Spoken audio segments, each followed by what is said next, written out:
Oui, soit Jésus-Christ, frères et sœurs. Nous disons Monsieur Seigneur pour son amour et pour la vie qu'il nous a accordée aujourd'hui encore, cette semaine. Bonjour, bonsoir, bon après-midi. D'abord, avant de commencer, je présente toujours mes excuses. Des faux français, des mots qui ne sont pas français, qui peuvent sortir de ma bouche. Pardonnez-moi. Je vous fais confiance, donc je n'ai pas peur. Cette semaine, je vais parler sur le thème le vent fort. Nous savons quand on parle de vent fort, que ce que ça peut faire. Un vent fort peut détruire une maison, faire battre, faire tomber une maison qui n'est pas fort ou bien qui est déjà âgé, qui n'est plus bon. Ou bien, il peut faire tomber un arbre. Gros arbre qui est vraiment gros comme ça. Un vent fort peut le faire tomber. Ou bien, il peut aussi enlever les toits d'une maison. Nous savons le dégât que ça fait. Maintenant, je vais parler de ces vents forts. Ce n'est pas en regardant devant vraiment, mais en regardant la vie, ce qui se passe dans le monde aujourd'hui. C'est le vent terrible, le vent mauvais qui souffle dans le monde d'aujourd'hui. De jour en jour, les choses vraiment déplacées se passent dans le monde. On se tue. Tu vois un enfant qui tue les parents, bien les parents qui tuent les enfants. Bien, les tabous qui se fait dans le monde. C'est ça que j'ai vu, j'ai dit que vraiment c'est le vent fort. Parce que si tu n'es pas stable, tu ne sais pas où tu es, ça va t'emporter. La manière les choses mauvaises se font voir, bien se passe dans le monde de jour en jour. Si tu ne te connais pas, tu ne sais pas ce que tu veux vraiment dans la vie, ça t'apporte. Le diable fait tous les jours pour détruire les enfants de Dieu, pour les détourner du Seigneur, à travers la vie quotidienne, à travers les petites choses. Tu vois, à cause de l'argent, à cause de ce que je vais gagner, quelqu'un accepte à tuer l'autre, quelqu'un accepte à faire le mal à l'autre pour pouvoir gagner quelque chose. Bien, parce que cette fille, cet garçon me plaît, j'ai fait n'importe quoi avec ma vie, sans penser de mon avenir, sans penser après la mort, c'est le jugement. Ce qui est encore pire, ceux qui disent qu'il n'y a pas Dieu. Ceux qui disent qu'il n'y a pas Jésus n'est pas mort, bien pas venu dans le monde. Les choses qui sont vraiment inutiles, que je vois vraiment que c'est l'ignorance. Mais ce qui me fait plus mal est que tout ce que tu ne crois pas en Dieu, alors laisse-toi pour toi-même. Pourquoi faire les autres perdre aussi leur foi dans le Seigneur? Toi-même, tu ouvres la bouche pour dire n'importe quoi et tu vois les gens qui te disent oui, tu as bien parlé, tu as bien parlé. Rappelle-toi qu'au dernier jour, tu seras seul devant le Seigneur pour être jugé. Tous ces gens-là que tu vois derrière de toi ne seront pas là pour te défendre. Le vent fort. Toi-même qui tu dis que tu crois dans le Seigneur, qu'est-ce que tu es en train de faire? Si tu ne fais pas attention vraiment, ce vent va t'emporter. Saint Paul a dit, toi qui crois que tu es debout, fais attention, sinon tu tomberas. Le vent fort qui souffre, qui fait que les gens, une créature, bien créature de Dieu, peut se lever pour dire qu'il n'y a pas Dieu. vous s'est levé pour dire que Jésus-Christ n'est pas venu pour sauver le monde. Ça fait mal. Et comme toi-même, tu te lèves un beau matin, tu te lèves, tu restes debout devant tes parents, ta maman et ton papa pour lui dire, regarde, vous ne m'avez pas mis au monde. Ce n'est pas vous, mes parents. Vous savez la douleur qu'ils vont sentir. Vous savez la souffrance qui sera dans leur cœur. C'est la même chose que nous faisons avec le Seigneur quand nous disons des choses comme ça. Quand nous disons que le Seigneur n'existe pas. Quand nous disons qu'il n'y a pas Dieu, nous le faisons souffrir. Je ne sais pas si le Seigneur va regretter encore d'avoir créé l'homme à cause de notre comportement. Le vent fort, vraiment, ça emporte. Même ceux qui disent qu'ils croient dans le Seigneur. Si nous lisons la Bible, le premier livre de Samuel, chapitre 15, verset 10, le Seigneur dit que je regrette d'avoir fait Saul le roi. Est-ce que nous voulons faire le Seigneur regretter de nous avoir créés? Je ne sais pas pourquoi nous sommes si méchants. Nous sommes méchants envers nous-mêmes. Nous sommes méchants avec les autres. Nous sommes méchants avec Dieu. Où sommes-nous? Nous sommes vraiment méchants envers nous-mêmes quand nous n'apprécions pas celui qui nous a créés. Quand nous ne nous apprécions pas que la vie que nous vivons n'est pas la nôtre. Nous sommes méchants envers les autres quand nous les faisons perdre l'espoir qu'ils ont dans le Seigneur. Nous sommes méchants avec Dieu quand nous regardons dans le visage pour lui dire qu'il n'existe pas. Quelle souffrance. Si nous ne faisons pas attention, je ne sais pas vraiment comment sera notre vie au dernier jour. Ces vents qui souffrent très fort. Et c'est le vent mauvais. C'est le diable même qui fait que les gens perdent l'espoir, qui fait que les gens font n'importe quoi, qui fait que les gens n'ont plus la conscience, ne sont plus conscients de ce qu'ils font. Normalement, quelqu'un qui reconnaît vraiment le Seigneur, quand il y a quelque chose qui n'est pas bien qu'il a fait, il regrette ça. Il change de sa manière de vivre. Mais maintenant, il n'y a même plus ça. On vit comme on veut. On fait ce qu'on veut. Le peu même qui fait l'effort pour suivre le Seigneur perd aussi cette grâce de l'enfant de Dieu. Parce que cette personne a telle chose, je dois tout faire pour l'avoir. Et tout faire n'importe quoi. Parce que cette personne a construit cette maison, je fais tout pour construire la même maison et tout faire n'importe quoi. Parce que cette personne est en train de faire le progrès, je vais tout faire pour lui faire tomber. Je vais tout faire pour détruire son image. Je vais tout faire pour qu'il perde ce qu'il est en train de gagner.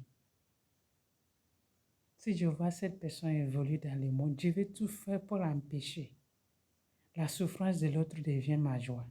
Et le vent est très fort. Est-ce que l'autre est en joie? Je vais tout faire pour qu'il souffre un peu. L'autre est en train de souffrir, je me réjouis. L'autre est en train de réjouir, je suis triste. Le diable, il souffre vraiment ce vent, le vent fort. Chaque jour, les choses se passent. Dans la même maison, les choses se passent. Chaque jour, on attend ça là, qui n'est pas bon. C'est comme si on est en train de parler de ce qui s'est passé. On a encore pire de ce qui s'est passé là. Va se passer encore. Tu te demandes, mais où est Dieu en ça là? Mais dans ça là, où il y a plus la conscience, on dit non, de l'homme. La conscience de l'homme est morte. Tu ne sais pas ces vents qui souffrent. Si nous, on ne fait pas attention, il va nous porter tous. Je vais que nous on lire les livres de l'Apocalypse, chapitre 13, versets 5 à 10, dans la Bible. Il lui fut donné une bouche pour proférer arrogance et blasphème. Ça, c'est le diable. Lui qui souffle ce vent fort, qui fait qu'on fait n'importe quoi avec la vie, le peu de temps que nous avons là. Le diable, le Seigneur a laissé. Vous savez, tout ce qui se passe dans le monde aujourd'hui est déjà dit, prophétisé dans le temps passé. Ils ne sont pas nouveaux. C'est seulement que le Seigneur nous dit de faire attention pour ne pas laisser ces vents-là nous emporter. Si tu ne fais pas attention, ça ne dit pas que tu pries beaucoup. Tu dois vraiment prier tous les jours. Ce n'est pas que j'ai prié avant. Non, tu dois prier tous les jours pour que ces vents-là ne t'emportent pas. Parce que le diable a vraiment le pouvoir. Son vent souffle très fort. Si tu ne fais pas attention, il va t'emporter. Le diable est fort. Mais je sais que le Seigneur n'est pas petit. Nous devons faire attention. Il lui fut donné une bouche pour proférer arrogance et blasphème. Et il lui fut donné pouvoir d'agir pendant 42 mois. Elle ouvrit sa bouche en blasphème contre Dieu, pour blasphémer son nom, son tabernacle et ceux dont la demeure est dans le ciel. Pour vous dire que ceux qui disent qu'il n'y a pas Dieu, ceux qui insultent Dieu, insultent Jésus là, pour vous dire que c'est le diable qui met tout ça là en eux. Ceux qui décident de vivre comme s'il n'y a pas Dieu, comme s'il y a la vie, tout est dans leur pouvoir. C'est pour vous dire que c'est le diable. Dans la même maison là où il n'y a pas la paix, c'est le diable qui fait ça. C'est le vent fort du diable qui souffle. Nous devons faire attention. Il lui fut donné de faire la guerre aux saints et de les vaincre. Et lui fut donné le pouvoir sur toute tribu, peuple, langue et nation. Qu'est-ce qu'on est en train de parler? Les enfants de Dieu qui sont dans le monde. On a donné le diable le pouvoir de les faire souffrir, de faire la guerre contre eux. On y a laissé. Donc, si tu dis que ceux qui veulent suivre le Seigneur, ils souffrent beaucoup là, la souffrance peut faire partie de la vie des chrétiens. Donc, si tu dis que parce que tu ne veux pas souffrir, tu mets ta main dans ce qui ne va pas, souffrance même sera encore pire. Vous voyez, ceux qui souffrent à cause de Jésus, tout ça là, ça a été déjà dit. C'est pour les rendre forts pour ceux qui veulent vraiment être avec le Seigneur.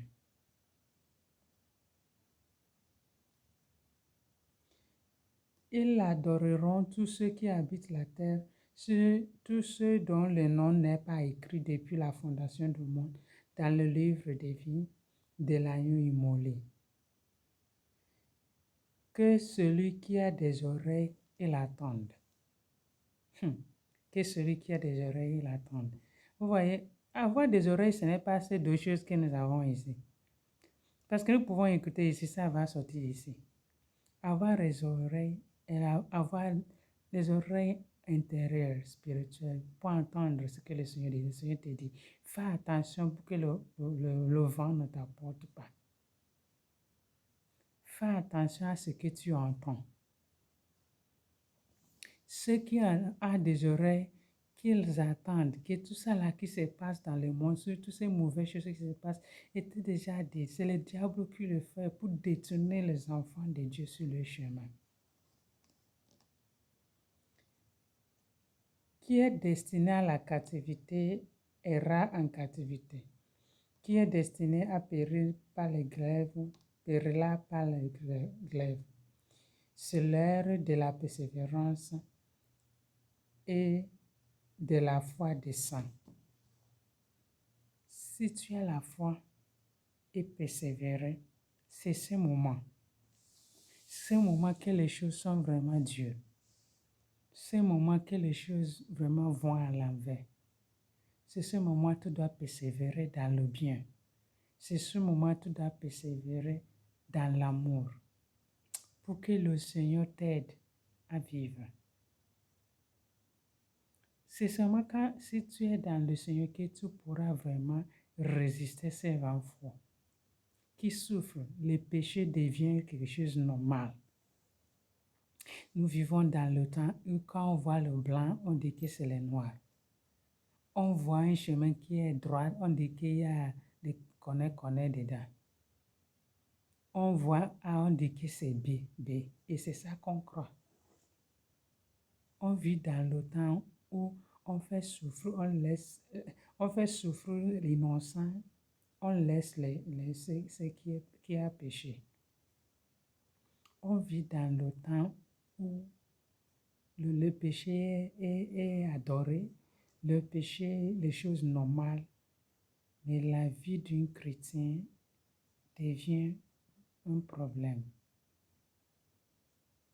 Nous sommes dans le temps où il n'y a plus la justice, la vérité monte. Le vent fort souffle. Si tu ne fais pas attention, ça va t'emporter. Maintenant, quand nous lisons les premières lettres, épîtres de Saint Jean, Jean chapitre 5, verset 5, il dit, qui pourra résister ce monde causé? Qui pourra résister ces vents? Qui pourra résister le diable? Il dit que c'est celui qui croit en Jésus-Christ. Écoute, croire en Jésus-Christ, ce n'est pas pour dire oui, je crois. Et tu crois, c'est vrai, et tu es là. Non, on doit voir vraiment que tu crois en Jésus-Christ à travers ta vie, ta manière de vivre. Si tu dis que tu es un chrétien, mais que tu ne vis pas comme un chrétien, tu dis que tu es un chrétien, mais on ne voit pas en toi. Alors, tu n'as pas encore commencé. J'ai oublié cet homme-là qui a dit que le Christ j'aime, mais le chrétien je le hais. C'est la vie que tu vis qui va montrer que tu es une chrétienne, que tu es un chrétien. Ce n'est pas pour toi de le dire. C'est ceux qui sont autour de toi qui doivent le dire. Si nous rappelons le premier chrétien, ce n'est pas eux-mêmes qui se sont donné le nom. C'est les gens qui ont vu la manière de vivre, qui disent vraiment, ils sont les chrétiens. Le vent fort souffle. Dans la maison, comment vous vivez? Le vent souffle. Où tu travailles? Dans l'école? Ou partout où tu es, où tu vis? Est-ce que tu te laisses emporter par ces vents? Est-ce que tu laisses les choses qui n'en ont pas le Seigneur te domine? Le vent souffle très fort. Rappelez-vous, comme je l'ai dit toujours, notre temps dans ce monde est trop petit. Avant que tu ne le saches, c'est déjà fini. Et tu vas rentrer dans la vie éternelle que tu ne sais pas comment sera. Il faut préparer ça ici. Parce qu'après, ta vie, la mort, les jugements, c'est ce que tu as vécu ici qui te portera là, tu seras. Comment tu pourras résister ces vents qui souffrent? Job disait à ses amis, à Job chapitre 5, verset 8, il dit, si je suis toi, Je tournerai vers le Seigneur dans la prière. Si je suis toi. C'est ce qu'il a dit. Ça veut dire qu'il est en train de conseiller ses amis qui sont dans le problème. Si je suis toi, je tournerai vers le Seigneur dans la prière. Donc pour toi de résister vraiment ces vents forts qui souffrent, c'est pour toi de tourner vers le Seigneur dans la prière pour que le vent ne t'emporte pas. Dans ta famille ou partout où tu es, le vent souffle très fort. Ne laisse pas la situation que tu vis aujourd'hui t'emporte. Est-ce que c'est la difficulté de la vie? Quand nous lisons Proverbe c'est dit non, Proverbe chapitre 30, un homme disait, Seigneur, ne me fais pas trop pauvre pour que je ne vole pas ce qui appartient à l'autre personne. Et ne me fais pas trop riche pour que je ne t'oublie pas. Mais malheureusement, nous vivons cette situation. Ceux qui ont de l'argent pensent qu'ils n'ont plus besoin de Dieu. Vous voyez l'ignorance? Ils ont oublié que c'est le Seigneur qui les a donné ce qu'ils ont. Ceux qui sont très pauvres pensaient que le Seigneur les a abandonnés. Non, il ne vous a pas abandonné. Il faut, comme l'homme a prié, le Seigneur donne-moi ce que j'ai juste besoin pour vivre. Frère et sœurs, priez le Seigneur pour vous donner ce que vous avez besoin. Quand les gens disent que c'est l'Africain qui ont le temps de Dieu là, et blanc parce qu'ils ont tout, ou bien c'est la pauvreté qui fait que les Africains vont à l'église. Tu vois que vraiment c'est l'ignorance. Ou bien quand un homme riche dit qu'ils n'ont pas le temps de Dieu, tu es vraiment ignorante. Parce que si tu reconnais vraiment ta richesse vient du Seigneur, tu ne vas pas dire ce que tu dis. Je me rappelle de cet homme-là qui dit dans la Bible, Luc, qui disait que j'ai tout ce que j'ai besoin. Maintenant, je vais manger, je vais boire, je vais mettre ceci là. Et cette nuit-là, la Bible dit, cette nuit-là, le Seigneur nous dit, foolish man, comment, je ne sais pas comment on dit ça. Cette nuit-là, je te demanderai ton âme. Tu vois, l'homme pense que toute sa richesse est dans sa main. Il sait faire ce qu'il est. C'est parce que le Seigneur nous laisse quoi? Il est très miséricordieux que nous le prenions comme un Dieu faible. Parce qu'il nous aime tellement, il nous donne le temps et nous pensons qu'il ne peut rien. Nous devons savoir que tout ce que nous sommes est dans le main du Seigneur. Ces vents forts qui souffrent, il ne faut pas qu'ils souffrent jusqu'à t'emporter hors de ton Dieu. Si nous vraiment voyons ce qui se passe dans le monde aujourd'hui, ceux qui pensent qu'ils sont très riches n'ont pas besoin de Dieu. Il y a toujours quelque chose qui ne va pas dans leur vie. Peut-être ils ne peuvent pas te dire devant toi, mais eux-mêmes, ils le disent. Quand tu rencontres vraiment les gens qui reconnaissent qu'il y a des choses qui ne vont pas, ils vont te le dire, même les Blancs. Donc, je demande au Seigneur de nous aider à comprendre que ces temps nous sommes en train de vivre, cette génération que nous sommes, les vents vraiment très forts, qui nous aident vraiment à résister ces vents. Et comme je l'avais dit, ce n'est pas pour dire que tu es chrétien, tu es un chrétien, tu dois manifester ça dans ta vie. Il faut prier. Comme Job a dit, si je suis toi, je tournerai vers le Seigneur dans la prière. Il faut prier pour pouvoir résister. Ne pense pas que ce vent ne te touche pas, ou bien tu pries beaucoup, ou bien tu es un saint, une sainte. Qui te l'a dit? Non, hein? Ce moment-là, tu peux être bien. Autre moment-là, tu vas tomber badja. Je te le dis si tu ne fais pas attention. Nous devons vraiment prier pour résister ces vents qui souffrent très fort. Je demande au Seigneur de nous aider à comprendre le temps, à comprendre les moments que nous vivons. à comprendre que ce moment-là était déjà dit qui va passer.